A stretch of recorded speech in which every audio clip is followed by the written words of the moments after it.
Good morning. I'm just doing something. Got to do something a little differently today, and I will be in the book of Isaiah pretty quick here if you want to follow along. And been a busy weekend. I don't know if you can see color or not, but my face is still pretty good sunburn from the Memorial Day weekend, and we had a great time. We'll be in Isaiah 3 in a minute if you want to look at a couple of verses with me. And if you're all in a delicate, touchy mood, probably good to shut this one off. Just skip it and go find some smiling, warm, and fuzzy preacher to listen to. But we'll be in Isaiah in a minute or two, and again, very pretty pointed passage. But I just want to say a quick word about Memorial Day weekend. What a great time! Huge picnic we had. We had a great Memorial Day service, honoring our military, remembering our fallen. If you've not been able to see any of our services, I don't know what gets online, but in church, we've shown a video in each service, a different Memorial Day, something memorializing those who gave their lives for our country. And I am unapologetically an American. I love our country. I love what the world has received as a byproduct of American greatness that we got from this book, that our founders had the foresight and the divine insight to put things together, and no way in the world could we ever in the strength and wisdom of man put together a place like this where you and I live. We're so blessed, just beyond words. We're blessed, and then on Monday, so we had the service 10 o'clock, a good crowd of people out on the football field, and music and some stories and just some very touching things. And then Archie Davis, what a great guy. He preached Sunday morning and Sunday night, and then Monday he just spoke about 15 minutes, and teary, I mean, just remembering and talking, and what a tender-hearted guy. And he's led thousands of troops and oversaw tens of thousands of troops, oversaw, and I don't understand all the military terminology, but at the big military base there, the big army base in Texas that he was at, what a great guy, and a great lady, his wife, unbelievable, and such a blessing. But after that hour and a half or so, and pictures and some fellowship, and then we just had a picnic, just hung out together, and the organized base softball games, competing against the team. People had pre-picked teams, and there was some competition there, and a lot of volleyball and a lot of other games. Of course, the kids had 3 hours or 4 hours of water fights going on, and a lot of food, and just a lot of good fellowship. There's no group of people like the people of God. They're just the best, and I love getting to hang around God's people. But I did notice, and I came into class on Tuesday morning while I teach an 8 o'clock class in our school, and I walked in on Tuesday morning, and one of the girls said, "Oh, preacher's sunburned." And I said, "You ought to feel it from the inside." And it doesn't really hurt, but it was fun and a great time, and we need a little more color. But anyway, I have in these morning moments been talking about different people and circumstances, and I'm going to take a little parenthesis here. And I have said off and on a couple of things about family stuff, but I just want to again mention the lines are falling to me in pleasant places. I have a goodly heritage. Lest anybody should ever doubt, let me just drive the stake a little more deeply, a little more clearly. I am thankful for my heritage. I'm thankful for the home I was born into, and my mom and dad in Iowa. And after a couple of years of pneumonia, the doctor said to get my brother and I out of Iowa, and the family moved first to Arizona just for, I don't even know if we stayed a day or two, but not long. But some things moved us on to Southern California, and I was there all through school up till the end of my freshman year in different parts of Southern California. Then my dad left along the way, middle years of elementary school, and then a couple years later my mom remarries, and we moved, the three of us moved 700 miles north to a little tiny no-place town, and I went from a school of 3,000 or 4,000 to a school of 200, And, I don't think it's good to move teenagers, but it's good. God knows what he knows what he's doing. It's where I got my wife. It's where I got saved. How could you get any better than that? And, but I just sit and think, I'm thankful for my mom and dad and the home I was born into, for the things I learned, for the lessons in life, for the character, for the genes and chromosomes that I got that made me what I am. How could I be bitter at the very things that put my life together? And then I'm thankful for when my mom remarried and the good man that came into my life throughout the next 30 years, 40 years of my life. And how thankful to have, many of you know Bob Ryan, my stepdad, and what a friend and what a gentleman, what a Christian dad. And I'm thankful for my mom, my siblings, an older brother that lived in Arizona. We won't see each other much. Very, very grateful. Every little thing influenced me. I went to a secular college for a year and a half, and I decided to go there almost maybe 6 months or more before, I can't remember exactly, but before I got saved. And of all things, that happened to be the place where the coach was saved and went to a Baptist church. Isn't that a coincidence? Isn't it good how good God is? And then I went to a small Bible college in Northern California for a year and a half, and then I went back to Indiana. And let me just say about my college in Northern California, I'm thankful for the pastor. He taught us soul winning and Bible memory, and he urged us to holiness. And I'm thankful for the life driven to a holy life that I got from Pastor Blue. And then went back east. That was in Redding, California. Then went back to Hammond, Indiana. How thankful I am for First Baptist Church of Hammond, Hyles Anderson College, the staff and the church of the college, the membership of the church, how they invested in those few years I was in college. But I'm unashamed. I am happy to be associated and affiliated with the people at First Baptist Church, the people at Hyles Anderson College, and the godly pastor, Dr. Jack House. What a preacher, and what a consistent, godly, clean man. And I love my upbringing. I love my training, but not just the time for the next decade or more after I left college, how close I was able to be to the ministries there and the people there. I am thankful and I'm honored to be associated. I'm not ashamed. I'm not embarrassed. I love my background. And you know what? I'm happy about it. The people who go through this life bitter and hateful and angry and vicious and we'll see in a minute in Isaiah 3, the show of their countenance their face shows their problem. And I love what God's given me. And I think about, is there a guy who's been treated any worse than Joseph was? Hated by his brothers and sold as a slave, lied about and falsely accused by the wife of his master. He was a slave. Then he's thrown in prison and treated unjustly there. And you know what? He trusted God. That's why he became a hero, because he trusted God. And could there be a guy, anybody listening to this, do we know anyone treated any worse than Daniel? Daniel's city destroyed, his political world destroyed. He's a child, he's a teenager probably, young man, and certainly a teen or younger. And school's gone, church gone, family gone, everybody gone. He's carried away as a young man and thrown into the court in Babylon to be trained to help the king rule over the people that the king destroyed, Daniel's own people. And the first thing Daniel's put under the charge, the prince of the eunuchs. Just go think through that for a little bit. And what did Daniel go through? And what hardship and what hurt, what emotion. But you know what? Daniel purposed in his heart that he would not defile himself. He said, I'm not giving into this dirty, godless world.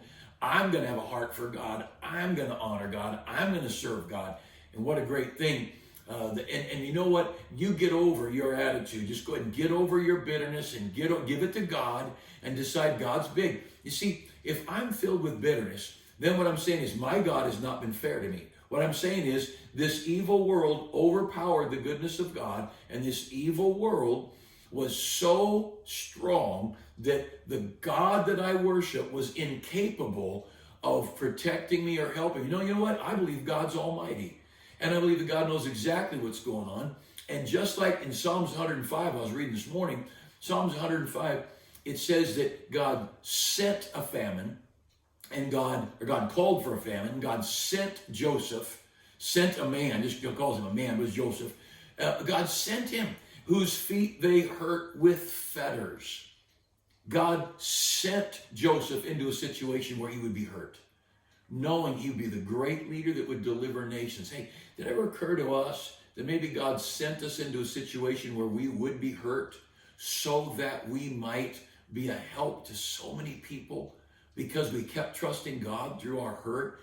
And I don't know what you're going to do with your God, but my God's a mighty God, and I'm going to keep loving people. Great commandment, love God. Second great commandment, to love my neighbor. I'm not here to hurt people. I'm not here to be mean to people.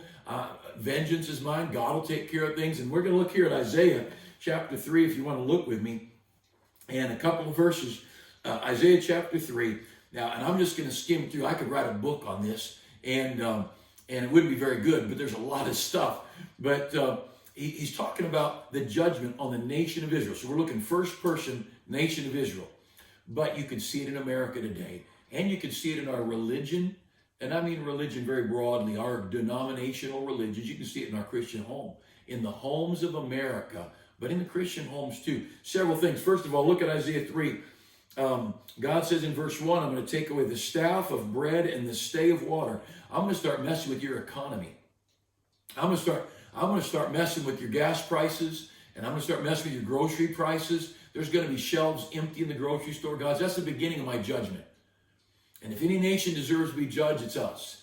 If God doesn't judge America, it'll be because a bunch of humble, godly Christians sought his mercy, or because God's not just. Because Sodom and Gomorrah deserve an apology if we don't get judged. But he did say a remnant, a righteous remnant, can bring mercy on a nation. Then you go to see, you got number one, economic problem. Number two, look at verse 2. The mighty man, the man of war, the judge, the prophet, the prudent, the ancient, they're all going to be taken away.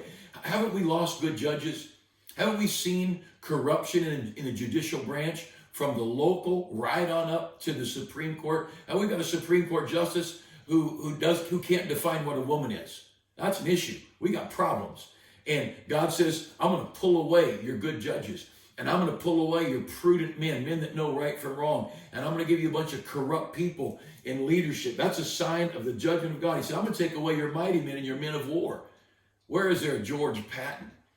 Where is there the great generals? Where are the mighty leaders politically in the nation? Where are they? Where's the, see, when God goes to judge a nation, number one, he's going to make the economics bad. Then he's going to start taking away leadership.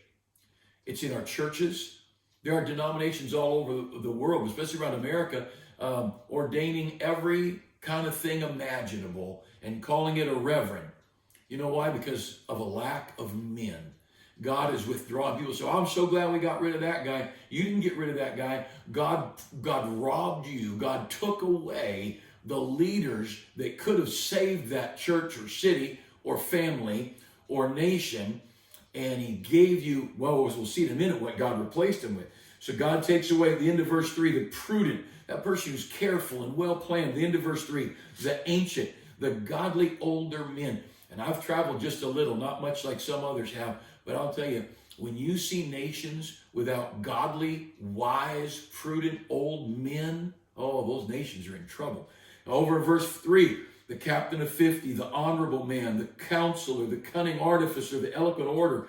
He's pulling out good military leadership. He's pulling out the honorable, people with honor. Aren't we in a famine for honor? People who will lie, people who will take a fact and twist it, take a story and make it look like something that it's not. And I'm not going to take time to tell them, but I'll tell you, I laugh.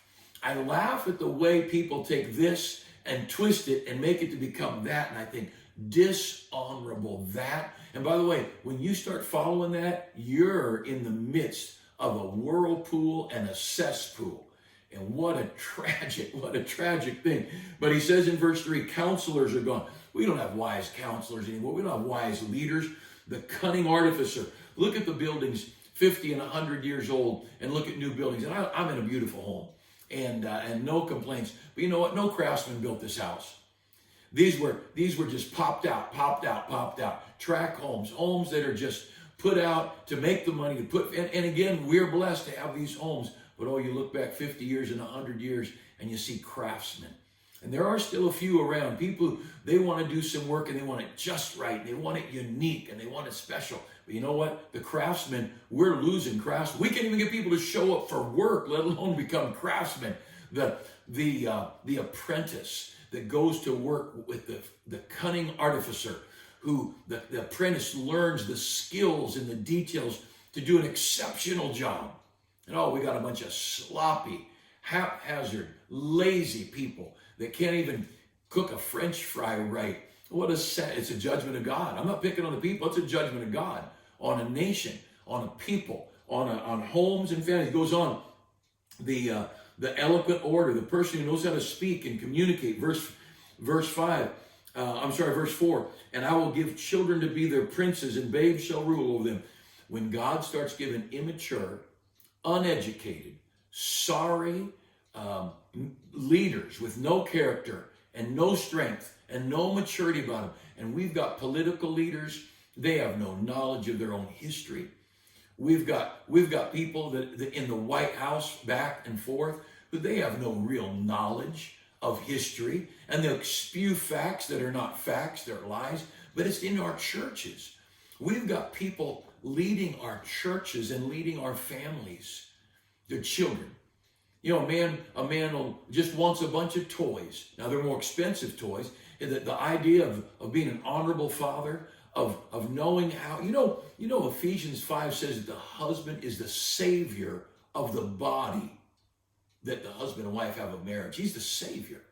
What? Take that in your female anti-male pipe and smoke it. And the man, to put men in a home that are honorable men of maturity, men who've studied out what their role is as a husband. We've got a generation of men and women who they couldn't quote 5 verses on how to train a child or raise a child or what a home is for. What's the very purpose of a home? What's the purpose of a family? What's the purpose of marriage and having children? Does anybody know? You know what? We've got a bunch of simple children. They're in old bodies, but they're children in maturity, children in knowledge, children in experience.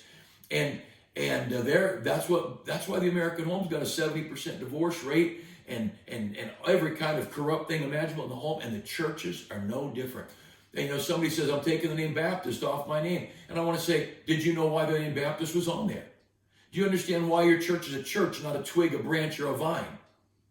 See, the word church is the literal word is a called out assembly, a group of people called out from the world to be different.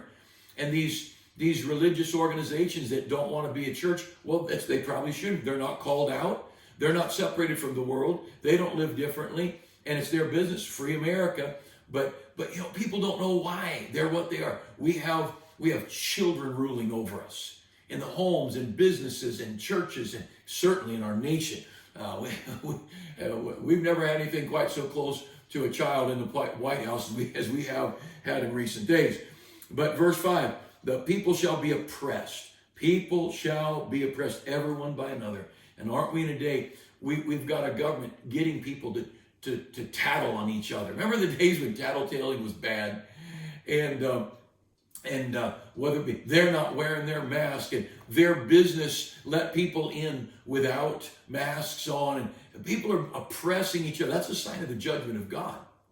That's a sign of the judgment of God on a nation. And the fact that some of you are bothered by that statement I made documents that our nation is under the judgment of God. He says that the child in verse 5 will behave himself proudly against the ancient. The punky child, not only in age, but child in maturity, throwing out assaults and verbal attacks, and that the child will behave himself proudly, like they're somebody. And yeah, I know you're a Supreme Court nominee, and I know you're in business very successful. I know you're in the ministry successful for decades, but I'm gonna be proud and attack you to destroy you. That's a judgment of God. That's a judgment of God. When we have a nation of bratty, immature people in leadership who are assaulting people of great business or political or moral character, it's a problem. It's a big problem. And it says the end of verse 5, and the base against the honorable. The idea of some of these political leaders accusing other political leaders of moral, criminal, or political corruption. Unbelievable. The base. There's no more base people. I think you could run our country better if you took a handful of people out of a prison and put them in politics. What a mess we're in. But see, it's God. The great leaders, God pulled away the great leaders. There's no nation on the planet, no nation in history, where a nation fought for its independence, and then those great leaders who did it said, let's write our Constitution so we don't have power. You know what we have? The three branches of government? Because our leaders didn't want the leaders to be dictators. And then we have states' rights that are all independent. Why? Because they wanted another way to protect the nation from corrupt leaders. That's why our leaders now are. But see, if we knew our history, we know all that stuff. But we've got a bunch of children leading our country, children teaching in the classroom, immature. Any kid in kindergarten, first, second, third grade might not understand gender, but any adult does. But we got a bunch of children in our schools and children writing textbooks. They're vile, they're corrupt. But anyway, let's just skip down a verse or two for the sake of time. Verse 9, the show of their countenance doth witness against them. I remember the protest when President Trump first got in the White House. Oh, that angry. Their face revealed what they were.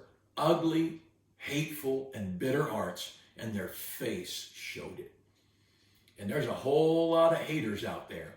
And those haters, you can tell from their face what they are. Their countenance witnesses against them.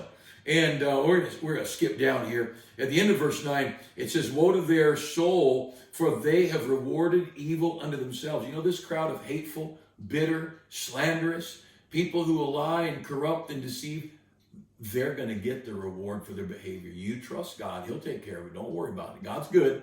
He's faithful. Go down. Let's just skip down for the sake of time. Verse 12. As for my people, children are their oppressors. Again, he brings up children. Immature. They may be adults, but they're childish in their thinking and selfish and childish in their desires and craving just whatever makes them feel good. But children are their oppressors. But we also have kids who are attacking leaders. You that are my age and older know the principals had no problem spanking children when we were in school. But now we've got children who want their rights. And there was a whole window of time when they talked about kids getting emancipated from their parents. Look, they brought you into this world. They fed you, clothed you, taught you to blow your nose and tie your shoes. And you got the arrogance to think you know better. What a stupid world this is. But he says, ready to be, might shut it off right here. If I've already offended you, better shut it off here. The end of verse 12, he says, women rule over them. Women rule over them. O my people, they which lead thee, cause thee to err and destroy the way thy paths. When you start getting a bunch of Jezebels in leadership, in the home, in the church, or in the country, godless, people that don't have the wisdom and the maturity, the training to know right from wrong, to know our role, to know who we are, and you put these godless, bitter, their face, the show of their countenance, witness against them. You fill leadership role with that, and woe to that country, or to that church, or to that business, or to that family, or to that battalion. There's a reason. You can like it or not. I got a little booklet you can get from our church on, I might be able to get out if you can get it or not, and verses preachers don't preach on. And it's all about God's choice of leadership in the Bible. And I won't get into that. But he says, they which lead thee cause thee to err. And it goes on and on. But look at this, if you would. Look at verse 14. In the middle of verse 14, ye have eaten up the vineyard, the spoil of the poor is in your house. Generation, people who have no conscience to take from the poor, to not pay the poor properly, or to take what belongs to the poor. We've got a generation of people that have no conscience. And if they can use whatever means in business or politics or whatever to get something from the common man or the poor man, they'll take it. And then you go on a little bit further. Look at that next verse. Verse 16. Moreover, he saith, because the daughters of Zion, here back to the women, the daughters of Zion are haughty, this arrogant, they walk with a stretched out neck, this haughty, arrogant, know-it-all, critical, slanderous, deceitful females. with the show of their countenance. He said they're haughty, they're arrogant. And boy, we've seen that in politics. California's had a few of those in leadership in our state. And he says the daughters are haughty. But look at the end of verse.